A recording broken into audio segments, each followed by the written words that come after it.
Assalamualaikum warahmatullahi wabarakatuh. Perkenalkan, nama saya Muhammad Tamam Aufal Haq dari kelas C3.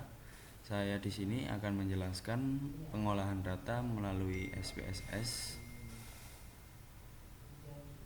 Yang pertama, kita akan melihat data mentahnya terlebih dahulu.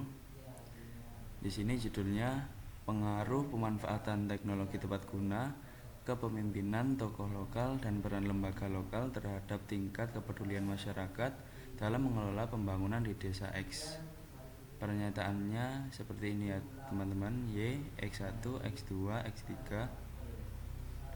Selanjutnya kita akan menghitung X1 titik 1, X1 titik 2, X1 titik 3 dengan cara berikut ini. Pertama, kita akan tekan insert, terus enter kolom. Oke. Di sini kita tulis X2, X1 maksudnya. Kita akan menghitung dengan rumus sum ya.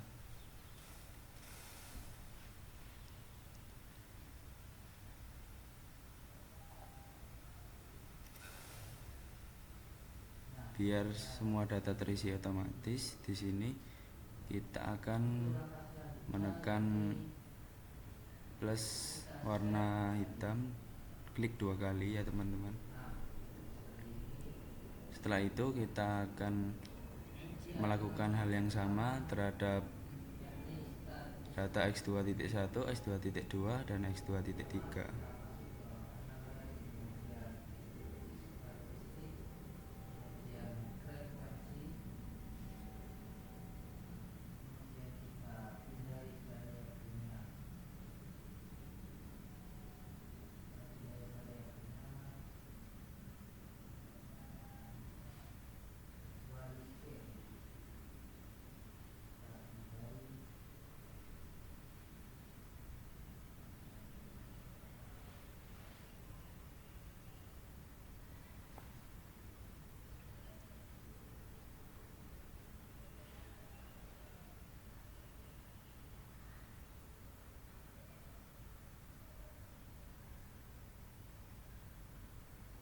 Yang Y juga begitu teman-teman, kita akan melakukan hal yang sama.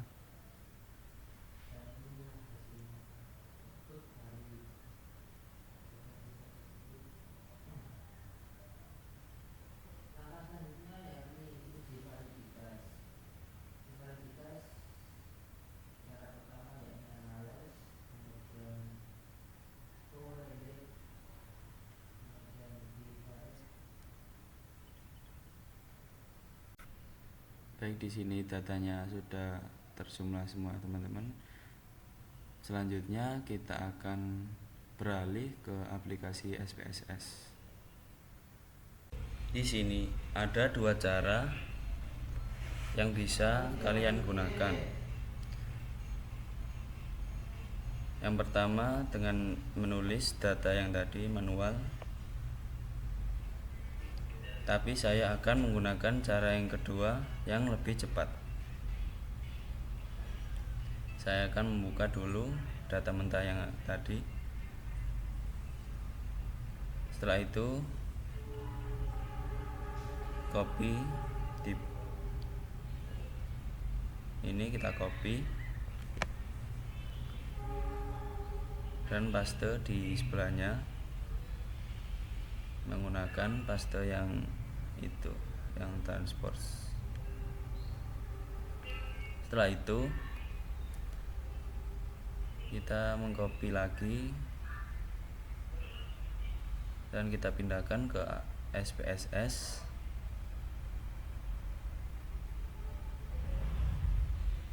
Nah, ini cara cepatnya. Baik, untuk tipe numerik width sama semua 8, desimal 2 semua. Sekarang kita akan mengisi values.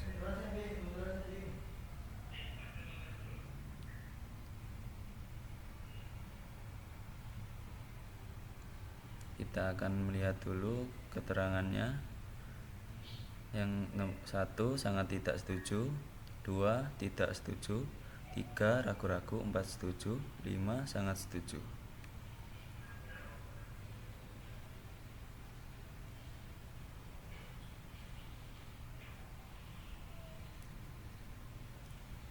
Kita masukkan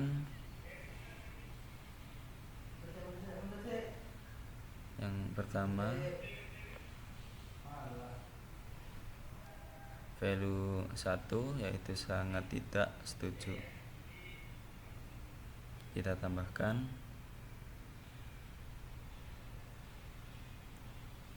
value 2 yaitu tidak setuju.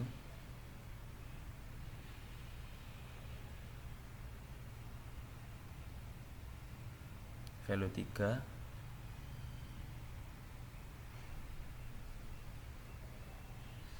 setuju.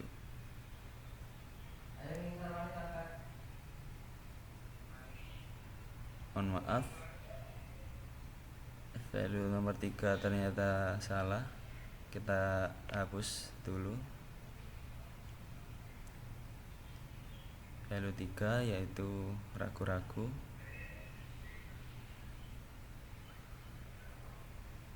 Value 4 setuju. Kita tambahkan value 5 sangat setuju. Kita tambahkan di sini. Kita akan mengcopy di semuanya kecuali yang X1, X2, X3 dan Y karena itu penjumlahannya.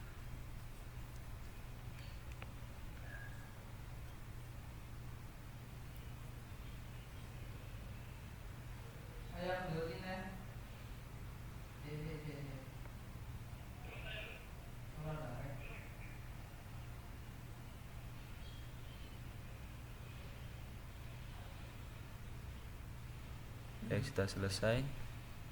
Measure. Dan di sini kita tekan ordinal, semuanya kita copy.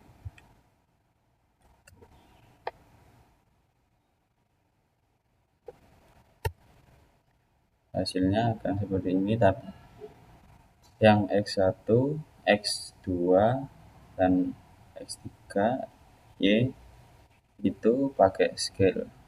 Kita akan ganti.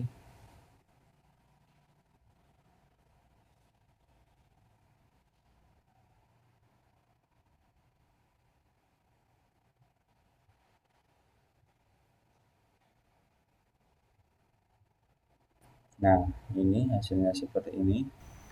Selanjutnya kita melihat data view. Nah, data view-nya sudah berubah. Kita bisa lihat datanya. Lalu kita kembali ke data mentah untuk mengcopy angka-angkanya untuk nantinya dipindahkan ke aplikasi SPSS. Kita copy, kita blok dulu sampai bawah.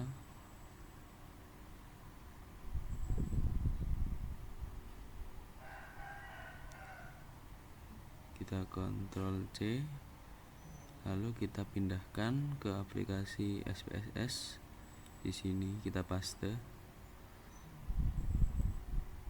Nah, ini kita bisa lihat data yang tadi kita copy.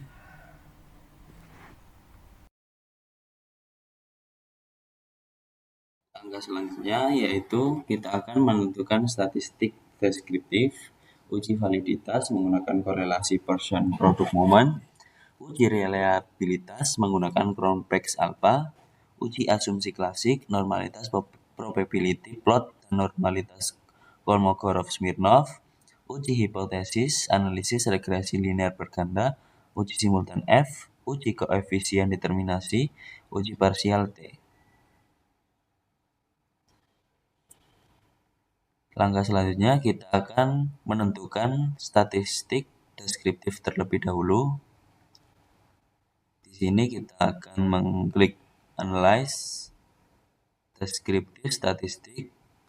Setelah itu kita klik Frequencies. Nah, data-data ini kita akan pindahkan ke dalam ini variabel.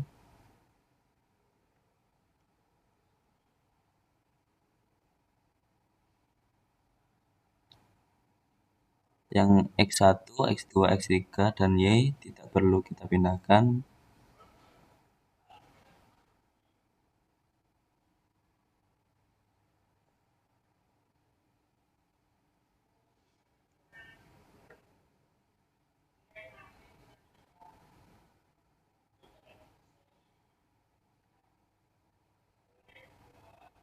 Baik, sudah terpindah semua di sini. Langkah selanjutnya kita tekan OK. Nah, datanya sudah terlihat seperti ini. Dari data-data ini, saya akan meringkasnya agar lebih mudah dipahami oleh teman-teman semua. Kita akan beralih ke Microsoft Word. Nah, di sini kita bisa melihat hasil ringkasan dari data yang tadi. X1.1 seperti ini, X1.2 ini, X1.3, dan jumlahnya seperti ini. Langkah selanjutnya yaitu kita akan menentukan uji validitas. Kita akan kembali ke aplikasi SPSS-nya. Di sini saya akan melanjutkan untuk menentukan uji validitas. Di sini kita akan mengklik Analyze, kita pilih Correlate, dan kita pilih Bivariate. Di sini kita akan memindahkan X1, X.1, X1.2, X1.3, dan X1 ke dalam kotak variabel.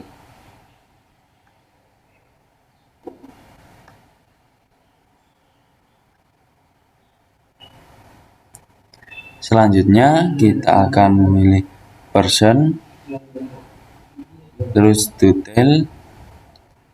Setelah itu kita klik OK. Nah, hasilnya nanti akan seperti ini.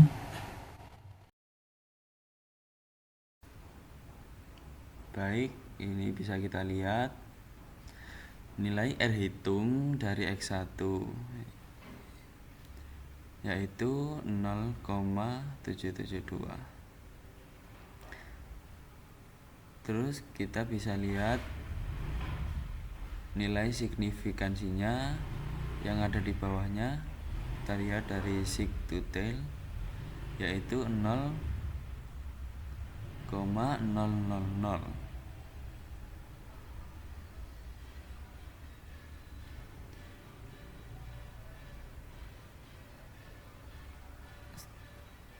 Setelah itu nilai R hitung dari X1.2 yaitu 0,874. Nah, nilai signifikansinya yaitu 0,000. Nilai R hitung dari selanjutnya X1.3 yaitu 0,764 dan nilai signifikansinya yaitu 0,000. Selanjutnya kita akan melakukan hal yang sama dengan yang X2, X3, dan Y-nya.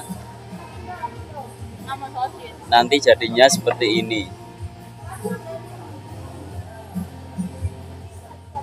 Nah, ini semua datanya sudah selesai. Baik, selanjutnya kita akan menentukan reliabilitas data menggunakan metode Cronbach's-Alpha. Untuk menentukannya yaitu melalui masing-masing data dari variabel. Yang pertama, produk untuk X1, harga untuk X2, ini untuk X3, bawahnya lagi untuk X4, dan yang terakhir untuk Y. Syarat untuk dapat disebut reliable yaitu nilai alfanya harus lebih dari 0,6. Ya, nilai semuanya ini harus lebih dari 0,6.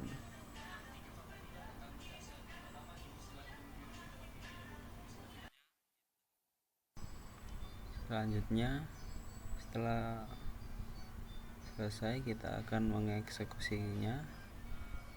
Kita kembali ke aplikasinya SPSS. Kita klik Analyze, Scale, terus Reliability Analysis.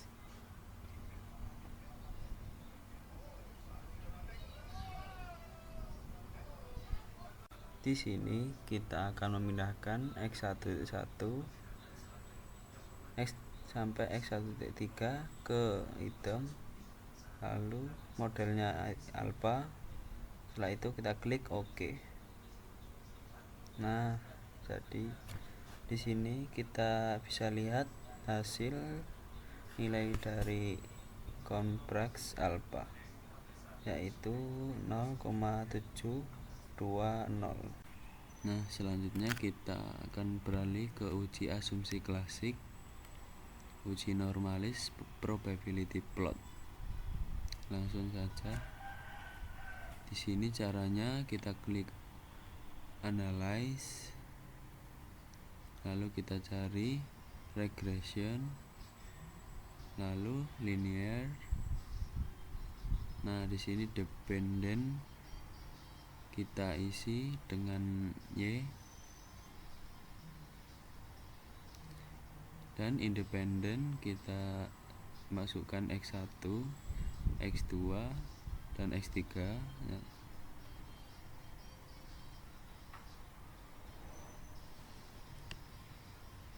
Jika sudah, lalu kita plots.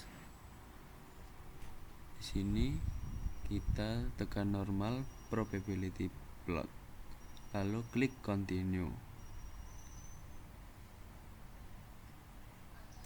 lalu tekan OK.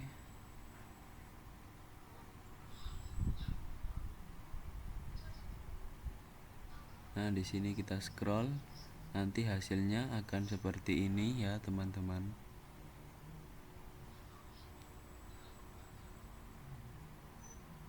Setelah itu kita akan lanjut ke langkah berikutnya.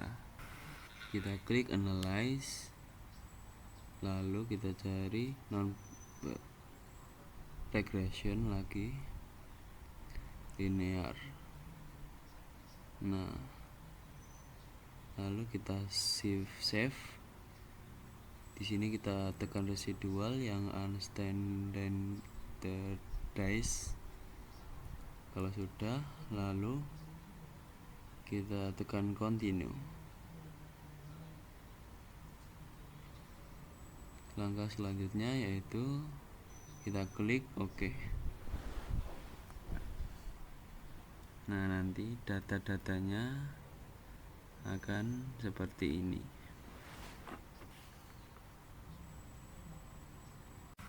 Kita kembali lagi ke SPSS. Kita klik Analyze, non-parametric test, kita cari legacy dialogs, lalu one sample KS. Kita klik. Nah, ini kita masukkan data yang sudah kita simpan tadi, lalu kita klik OK. Nah, nanti datanya akan lihat seperti ini. Langkah selanjutnya yaitu analisis yang B, uji normalitas Kolmogorov-Smirnov. Dasarnya yaitu jika nilai signifikansinya lebih dari 0,05, maka nilai residualnya berdistribusi normal, dan jika nilai signifikansinya kurang dari 0,05, maka nilai residual tidak berdistribusi normal. Bisa kita lihat tadi nilainya yaitu 0,048, nilainya yaitu kurang dari 0,05, maka nilai tersebut tidak berdistribusi normal. Baik, kita lanjutkan ke langkah berikutnya, yaitu uji hipotesis, analisis regresi linear berganda, uji F, uji R2, dan uji T. Di sini bisa kita lihat hasil analisis regresi linear berganda unstandardized B, nilai konstannya 3,869, nilai X1 0,079, nilai X2 0,672, dan nilai X3 0,160.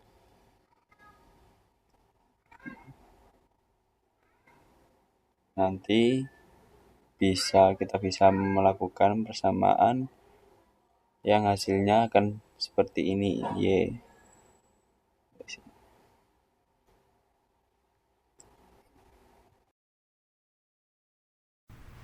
Langkah selanjutnya yaitu kita buka Microsoft Word. Nah, kita pakai rumus ini, Y sama dengan A tambah B1X1 tambah B2X2, dan seterusnya. Kita scroll bawah, nanti jadinya seperti ini. Yang ini nilai ini diambil dari nilai konstan, nilai ini diambil dari X1, nilai selanjutnya diambil dari ini, dan seterusnya.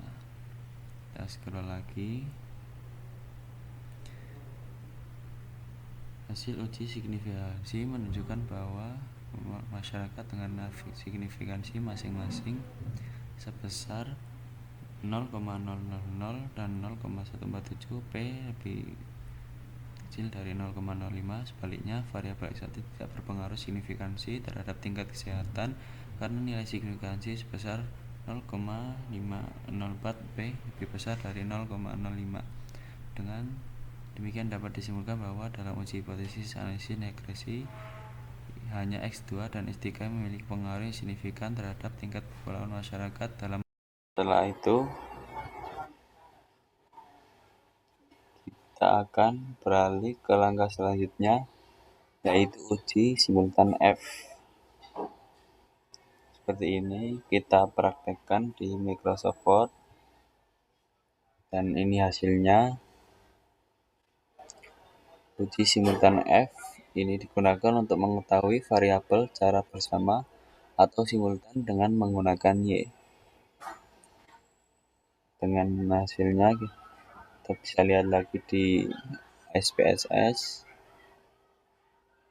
Nah, ini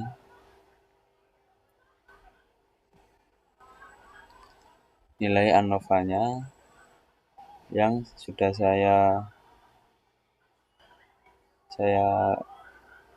pindah ke aplikasi Microsoft Word ini. Nah, berdasarkan tabel di atas, pada kolom F,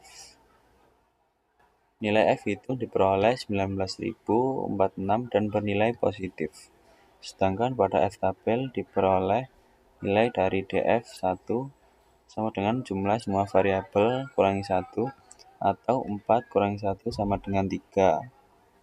Dan DF2 sama dengan N kurangi jumlah semua variabel, atau 90 kurangi 4 sama dengan 86. pada tabel F yang menghasilkan nilai F tabel sebesar 2,71. Nilai tersebut menjelaskan bahwa nilai F hitung lebih besar dari F tabel sebesar 19.046, lebih besar dari 2,71, sehingga dapat disimpulkan bahwa H0 ditolak dan HA diterima, yang berarti pemanfaatan teknologi tepat guna kepemimpinan tokoh lokal dan peran lembaga lokal dapat berpengaruh pada kapasitas masyarakat dalam mengelola pembangunan. Langkah selanjutnya yaitu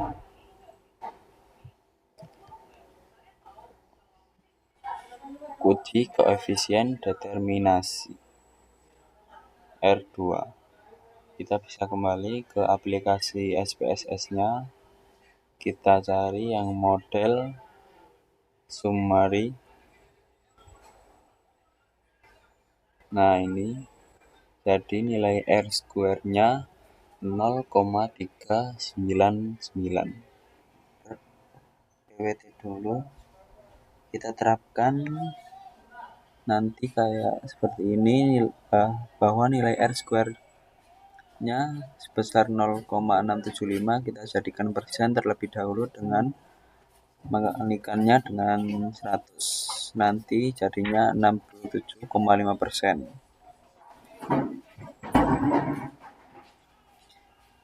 Nah, ini nanti jadinya seperti ini.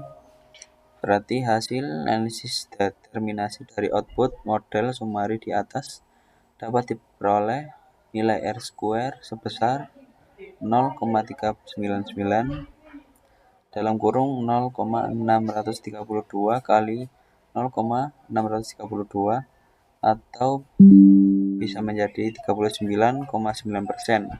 Hal ini menunjukkan bahwa terdapat pengaruh fungsi pemanfaatan teknologi tepat guna, kepemimpinan tokoh lokal, dan peran lembaga lokal dapat berpengaruh pada kapasitas masyarakat dengan presentasi sebesar 39,9%, sedangkan 60,1% sisanya dipengaruhi oleh variabel yang tidak terdapat dalam penelitian ini. Langkah terakhir yaitu menganalisis uji parsial T. Nah, nanti ada 4 macam seperti ini. Kita memakai R tabel.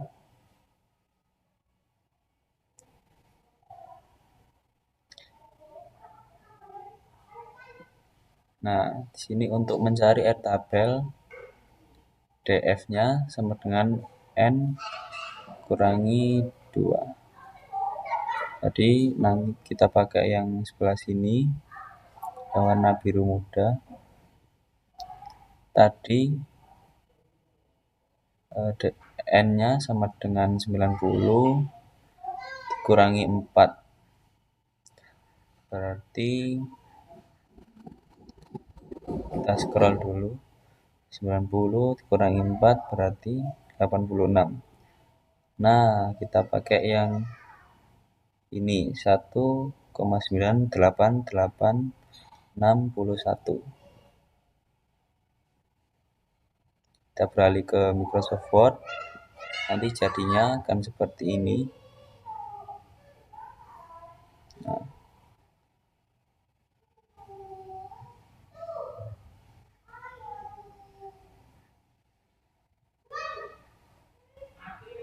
jadi kesimpulannya bahwa dari penelitian tersebut yang terdapat pengaruh terhadap tingkat kesehatan adalah makanan instan, dan yang tidak terdapat pengaruh terhadap kapasitas masyarakat dalam mengelola pembangunan. Sekian penjelasan dari saya, kurang lebihnya mohon maaf. Wassalamualaikum warahmatullahi wabarakatuh.